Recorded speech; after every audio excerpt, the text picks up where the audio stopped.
Hi there, good morning, everyone. Welcome. This is Mike in Cincinnati. Welcome to week 3. Let's do a quick review of where we are in case some of you are jumping on board. And welcome to those of you who are, but you can either ride with us or you can go back to week 1 and 2. Those videos are there, and I will put a link, or just subscribe, and then you'll get all the videos. So we are on a journey for us intermediate jazz and gospel pianists. Um, I see a need because, as I mentioned in week 1, lots of videos, books, information, both for the beginner and for the advanced. In my mind, not a lot of structured um, instruction for those of us going through the intermediate stage. So far, one of the first things an intermediate pianist wants to do is say, yeah, my chords don't sound like your chords. I want to improve my sound. So we have worked on that in a couple of weeks. So we've taken a C major 7th, which I'm going to call beginner, and we've turned it into a C major 9. And we went through the details of how to find that chord, go to the 3rd, and make that major chord. In your right hand, you're thinking E minor 7 over C. I won't take the time to get into details, but if that's sounding strange to you, then your job is now to go back to video 1 or video 2 and do that work. I'm moving at a pretty good clip too, because I'm assuming that the people who jump on this train are ready to go to work.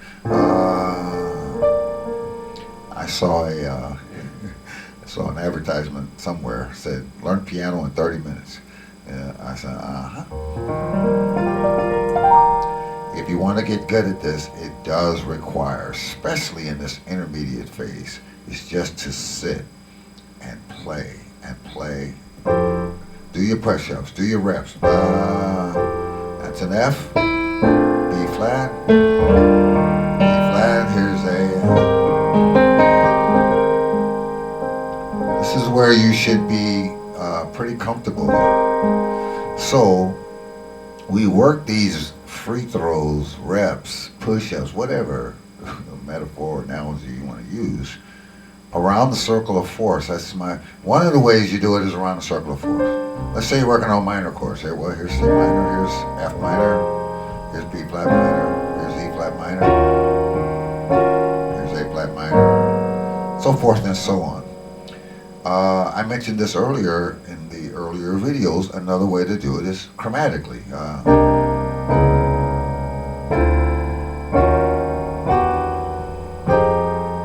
And so forth and so on. Matter of fact, do it both ways. But people want to skip this part because I want to play a song. Okay, so each week I'm trying to satisfy that need by putting out an application video that has some flashes of a song. I don't want to get caught up in copyright issues and that type of thing. I also may, if a song occurs to me, I may play it. But I caution against running to songs too fast.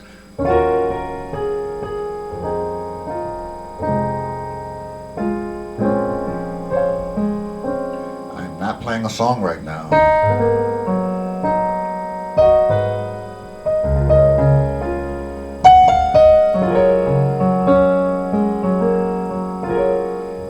What I'm doing right now is the same thing I hope you're doing, is nailing these chord voicings down, getting them under your fingers and getting them so that they're pretty automatic.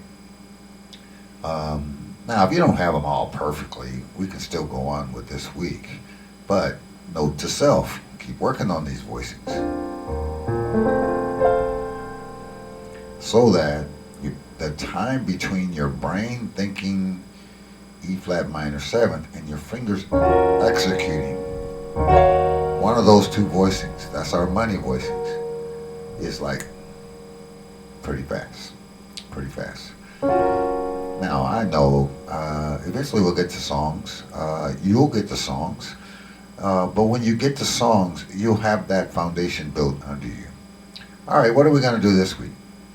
Well, last week we played a C major 9 this way. And our left hand said, that's nice. All I have to do is play a C or octave C. Sometimes I'll play a root, fifth, root.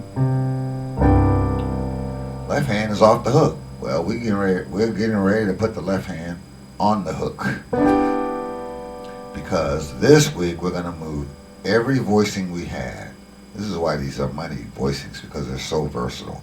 We're going to move it from our left hand, from our right hand, and now we're going to play it in our left hand.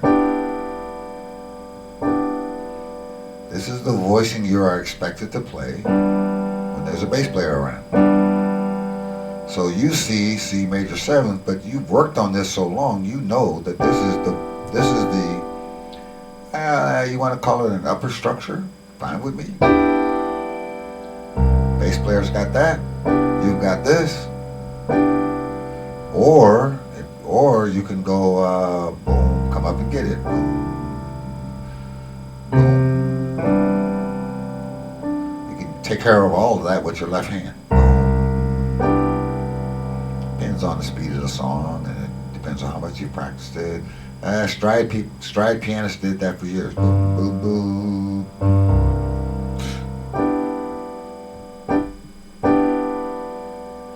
Now, remember, you got to have last week's work really done well, because you can't be it's easier to do it this way.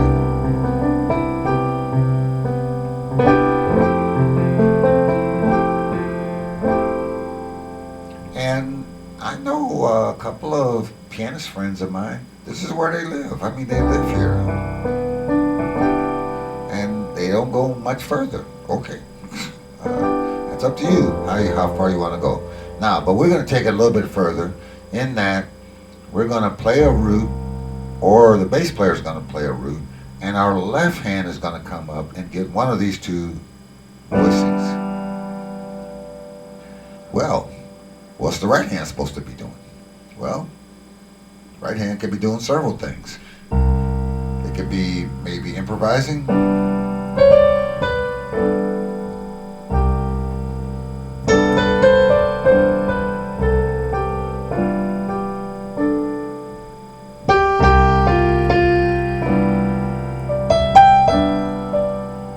So that's single note improvising. Maybe you're playing 6.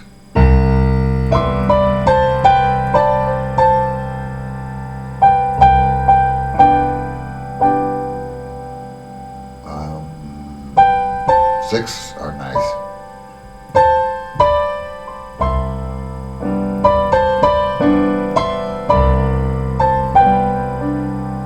Okay, but if you want to really add a full chord to this, you're comping. Let me teach you what to do. So the bass player's got the C. We're playing a major chord. So this might be time for your notebook or your write a few things down. Then to come up and get the third of the chord, in this case minor, and your right hand is going to play the 5th of the chord as a triad. So in C, okay, stay with me, C, bass, left hand, 3rd of the chord, minor, right hand, 5th of the chord in major. You're going to get that sound. Oh my goodness, that's a nice sound. That's a good comping voicing. Sometimes you don't even need the root. Pianists like Bill Evans or Chick Corea, they played rootless voicings to get that delicate, sophisticated sound. Now, just like we had several inversions of E minor, we can do several inversions of G triad. Now let me take the left hand away. Do you see that C triad? I just doubled the D. it gives you different intervals. So this D to this G, there's a fourth, there's a third, and there's another third over this.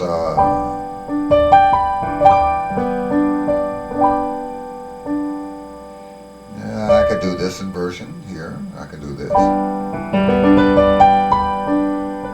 but I'm thinking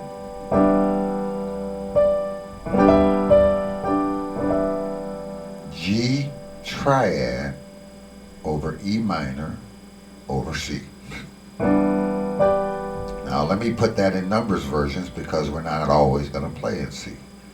So there's a 1 bass, there's a 3 minor, 7th chord, or this, and then there is a 5 triad. That's a beautiful sound. And this sound is not in the beginner book, trust me. Now let's take that a little bit further. Anytime we're playing that triad in our right hand, the 2 is available to us.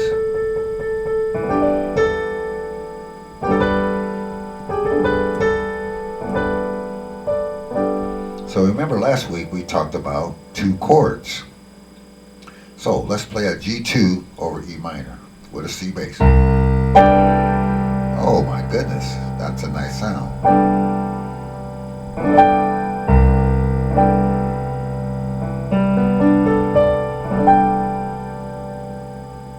Now you say, well, when would I use that? Again, if you're comping, your ear is your guide. Your ear is your guide. But notice that that puts that 5th of the key on the top. Now we had another voicing that put the 5th of the key. We had this voicing that also put the 5th on the top. So take your choice. Just different sound. Same chord. But this time we went this way.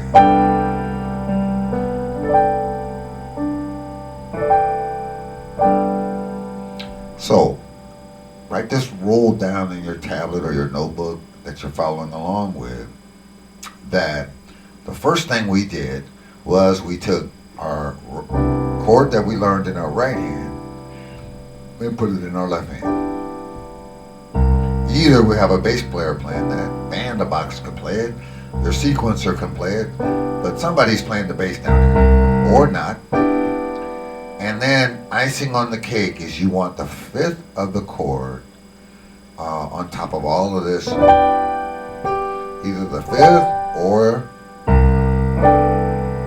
the 5-2 chord.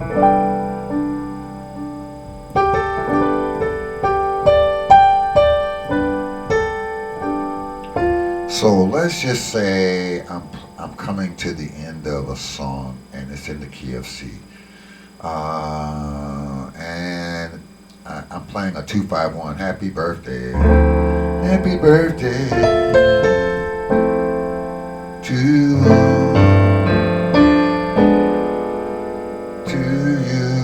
Now I can go boom to you. And if I want to splash a run on top of that, I boom, hit the C, play my chord, now I'm thinking G. I know I went off the screen, but you could see the notes on my virtual keyboard there. Just thinking G triad.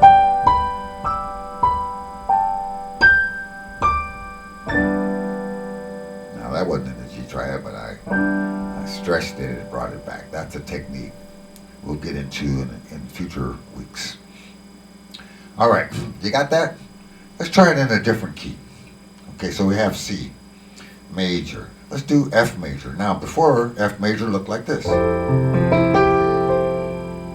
Or this.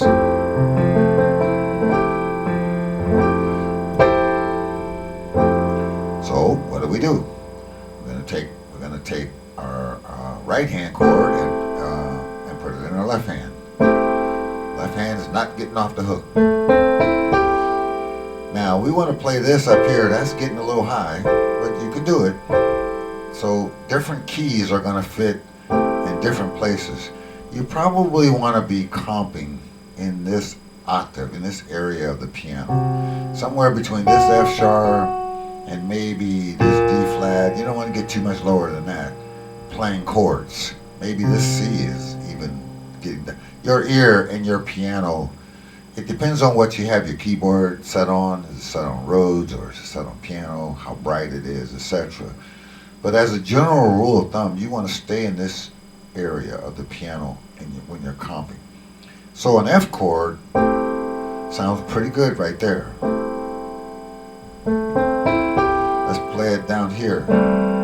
Okay, not bad. That'll work. Yep. That's in my. But you notice if I get down here someplace, it's just going to be awful. It's going to be awful. So don't stay in this general zone of the piano, this comping zone. Single notes, oh yeah, you can go as far down as you want on single notes. But we hit our bass note. Now we're thinking A minor, that's the third. What's the fifth of F? C is. So let's do the same thing. We're going to do an A minor and we're going to do a C major triad. C major triad over A minor. We're going to get that sound. And certainly we can double some notes.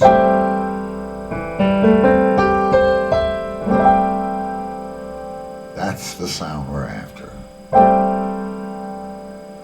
And I will think of a song, probably some kind of worship song or something that we can apply this to, but you already probably can think of lots of places you can put that sound. Now, you might say, that sounds more jazz than gospel. And I might agree with you.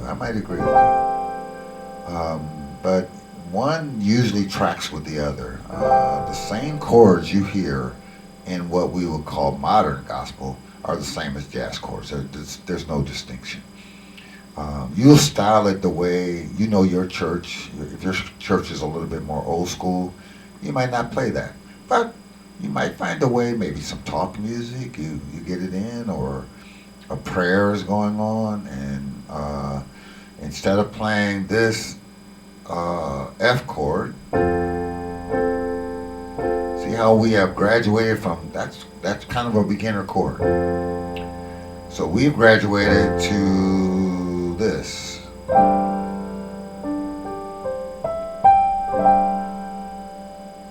So that's just a beautiful sound.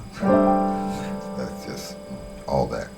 Now let's take it just one step further, which we didn't do in C. Remember, we have an A minor in our left hand now.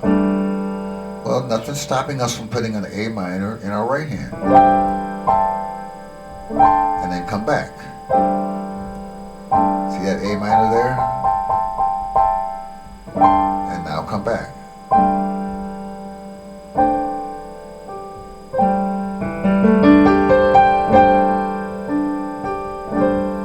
All right, so get your paper out, get your pencil out, figure that out in all 12 keys. I'm just giving you the rules. Bass, 3 minor, and 5 triad.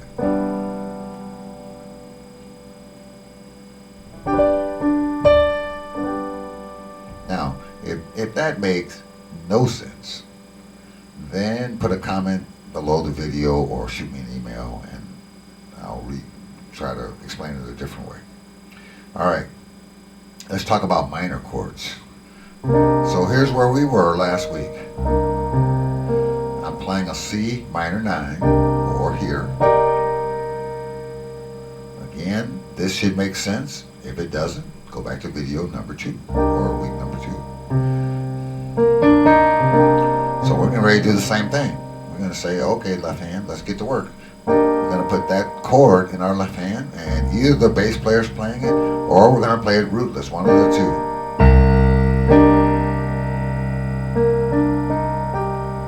This time we're not going to put the 5. We're going to go down a half step from the key, and play that chord. So we're playing a C minor. As I'm going slow because I know this can get complicated. There's a C minor 9. So I'm going to take that right hand chord and put it in my left hand. So what do I play in my right hand? I'm going to go a whole step down from C and play that triad.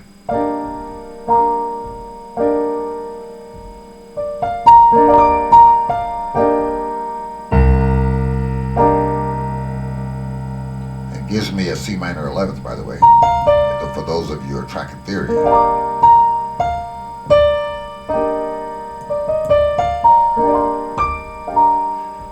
Okay, root. This time it's a major chord because the right hand chord is a major chord because we're playing minor. And you say, what? That was explained last week.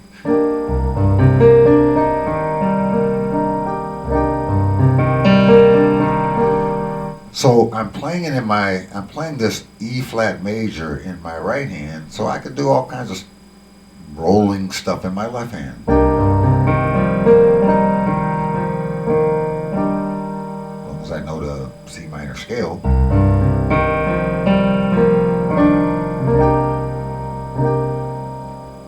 Or what we're learning this week is I'm going to transfer the exact same chord that was in my right hand to my left hand. I'm going to hit the bass. I can do it either come up and get it, or I can go here.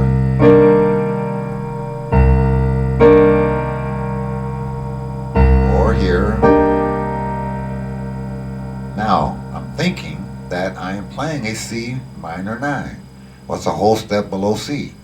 B flat is. So that's what I'm going to put this triad.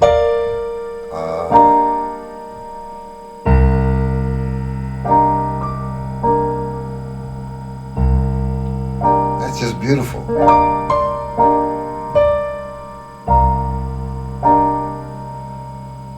Okay, so when you start incorporating those chords into your songs, you will definitely not sound like a beginner. Okay, so now, unfortunately, you have to sit just like you did last week and learn these chords. Oops, sorry.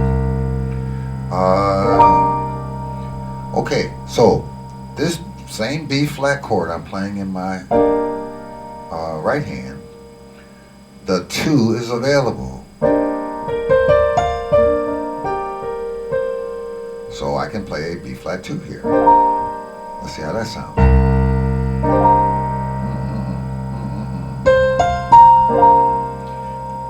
One of the reasons over the years you choose chords, and we're going to see this in weeks to come, is that they are just money. They pay such dividends. You can use them, these same hand grips, whatever you want to call them, in a wide variety of situations. So if I wanted to play an E flat major 7th, I just go here. If I wanted to play a C minor 9, same chord.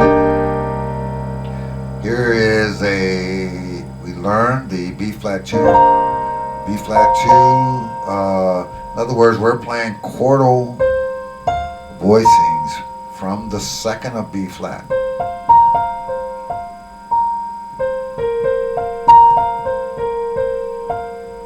And we're souping this all together. We're mixing this palette of sounds together. And that's a C minor 11.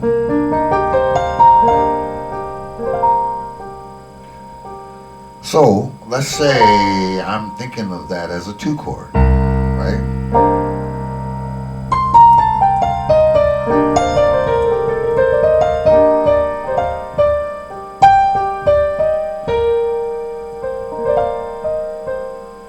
So my right hand can improvise in the B flat scale.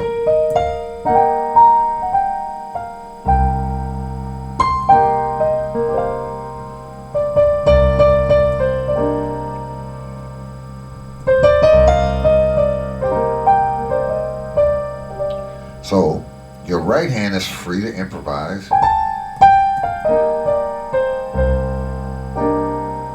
And don't worry, don't get ahead of yourself. Take your time and do this. Because when you start putting chord progressions together, you're going to go down and hit a different chord, do different. But just take this a little bit at a time. Go slow. Get this chord. Now remember, this is the same chord that we played in our right hand last week. We're just playing it in our left hand. That frees up our right hand. Because we're playing minor, go to a whole step down from the chord you're playing. Since you're playing a C minor, then you want to be playing a B flat triad in your right hand.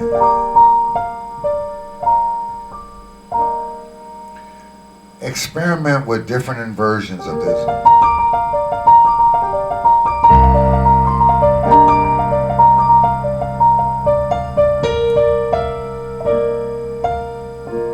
Until your hands bump into each other, and that won't be.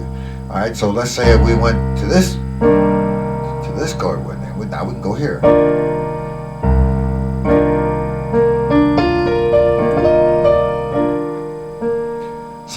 So far we have only done C minor.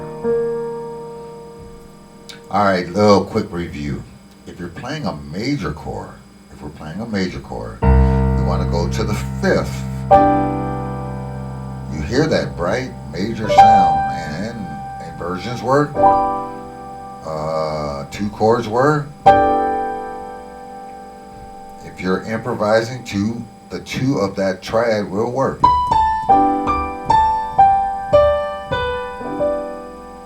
So root, 3 minor, 5 triad. That's how you. If you're going minor, root, 3 or flat 3 major, and flat 7 triad. You're gonna enjoy these sounds.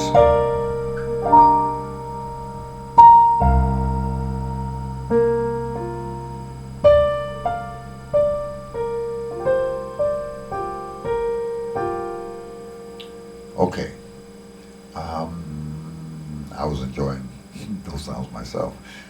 Now let's talk about dominant chords, and I think we won't get through all of the dominant chords because dominant 7 chords is a whole thing. It's a whole. I mean, you can have dominant 7, sharp 11, flat 5, sharp 5, flat 9, sharp 9, all kinds of dominant chords. Will take up a whole lesson by itself. But let's give you something to work with. Here's the dominant. Let's take G. So we're in the key of C, and this is where we are. This is where we learned last week. We took a B minor 7 flat 5, right, over G, and we came up with a G9, or this. So this should be familiar. So guess what we're gonna do? We're gonna put that in our right hand. But I got a hipper version for you. Let's just say if I was playing a 2, right? That's a D minor 9, and I went to here. Now we're playing. Now we elevated. We instead of playing a G9, right? Now we're playing a G13.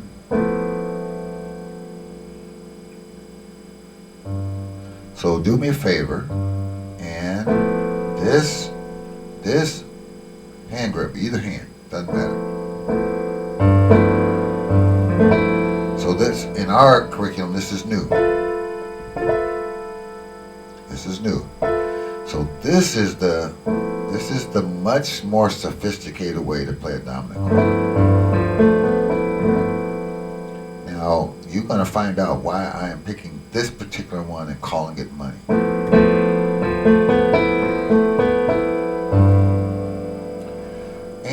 I would like for you to learn this particular voicing again in all 12 keys, because it's going to pay dividends. This same voicing, I can think of about 3 chords I can use against the same. So if I put a G against it, I got a G13. If I put a B flat against it, I got a D flat 7 sharp 5 sharp 9. We'll get there. Don't worry. Don't try to figure that out. If I put a B against it, I got a B minor 7 flat 5 with a bit of a stretch. I know this isn't really a B minor 7 flat 5, but that is a perfectly acceptable voicing for B minor 7 flat 5.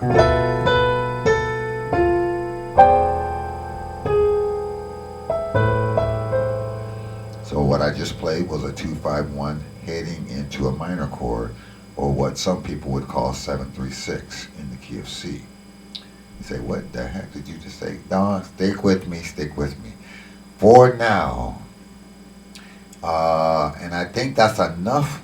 I'm giving you enough to practice for a week. Instead of playing your dominant chords this way, stretch that D to E, and that's the voicing I want you to learn.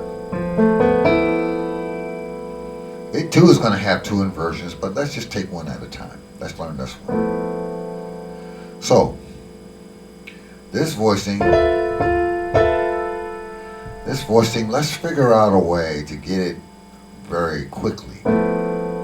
So, there's F. You say, what chord are you playing? I don't know. Right now, I'm thinking G. But I could be thinking B. Same. I could be thinking D flat. So, it is this voicing that we want to learn. You'll be glad you did. So, from F, go to the third of F, right? Notice first that it's almost an octave. It's 1/2 step below an octave. So it is a major 7 interval from on the outside. Notice that first. The inside notes are from F to the third, and then a whole step. F, third, whole step, major 7. There's the voicing you want.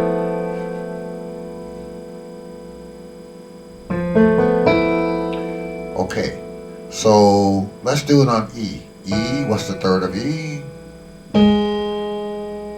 What's the whole step up? What's the major 7? Oh, these are nice. You're going to love these sounds. Let's do E flat. E flat, where's the third of E flat? Whole step up. And then almost an octave. Let's do D. There's the third of D. Whole step. Almost an octave. I want you to learn these in all 12 keys. Now, see how we're moving out of the comping range. See how I start to sound a little funny. Let's go up. Let's go up. Oops, oops.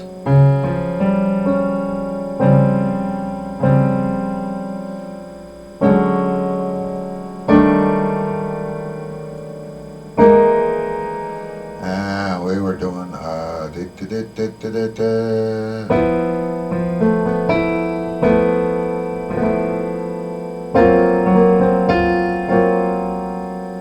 Okay, you get the idea? G flat, where's the third of G flat? There it is, whole step up, and then almost an octave, a 7th interval. Here it is in G. A flat, it would be here. So I can't tell you what chord I'm playing because it depends on what bass note I put against that. So for now, trust me on this. A flat, A, third, whole step, almost an octave. Here is, and then here is B, third, whole step, almost an octave.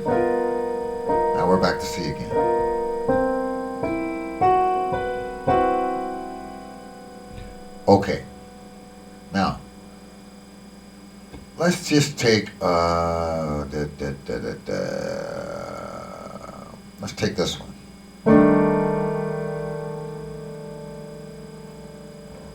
Okay, so that could be an F13.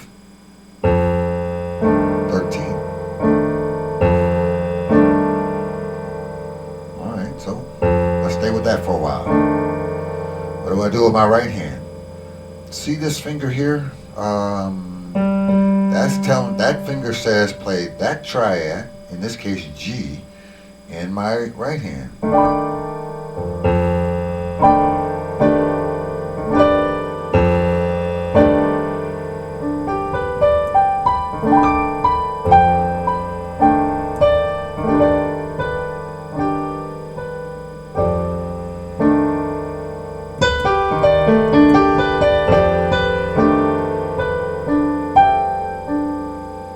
Okay, that's one option. So we got that, and we're enjoying that sound. But now that G can come. Oh, by the way, a G2 works too. Anytime I said G, then the two chord, the G2 will work. Oh my goodness, that sounded good. These sounds are so refreshing that you just sit and enjoy them. Oops, get the bass drum. So now I'm playing a G2, F bass. Here's my grip. So how did I associate this with an F chord? Because it's my pinky is on the flats, is on the flat 7. So the chord is, so in this case the chord is built from the flat 7. Track me, I'm giving you a lot of little rules to get your fingers in the right place. Root, flat 7 to our grip, and here's your middle finger will tell you the chord to put in your right hand, and this is always a triad. Now, what would happen if we took this G triad and came down a whole step? Let's see what that sounds like.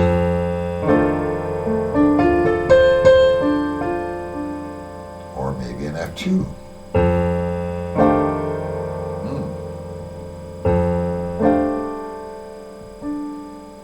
One of the things we love to do in jazz is dance around one chord to another chord. So let's say we're playing a G chord, and then we do the same thing on the F chord. Let's see what that might sound like. Here's the G chord.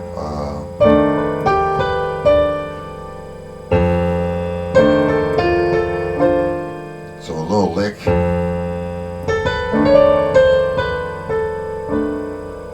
And then do the same thing. So the first time I'm thinking G. Now I'm thinking F.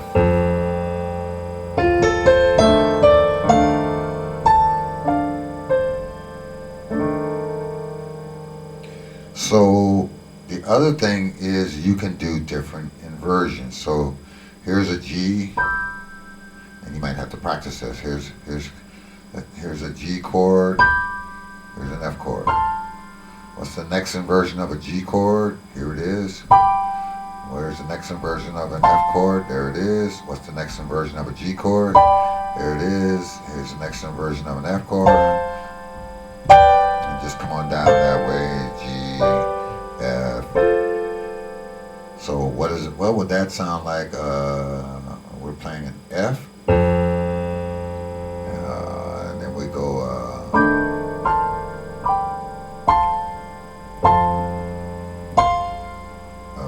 Where am I?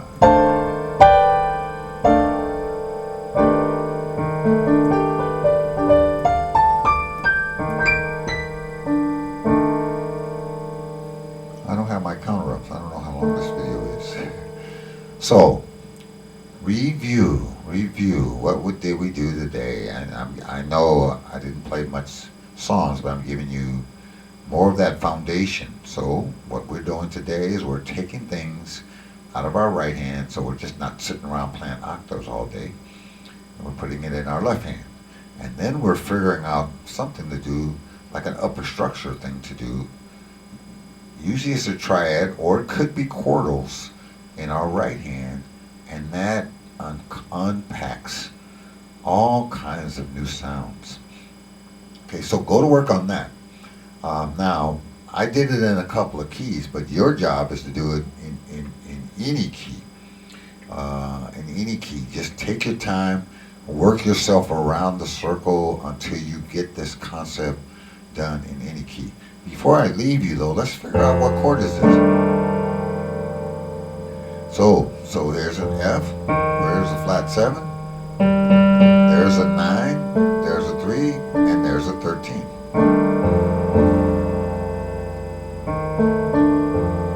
Next week I'm going to show you with the same grip, same hand grip, this same grip, same voicing, I guess I should say. If I change the bass note, I'm going to change this chord. Oh, I can change it to here or here. But we'll get to that. The thing to do with these dominant chords is this is your money. This is money. This is money. This is what they call money, honey. It's money, money, money, money, money, money, money, money, money, money, money, money. So learn this all over the place. Learn this everywhere.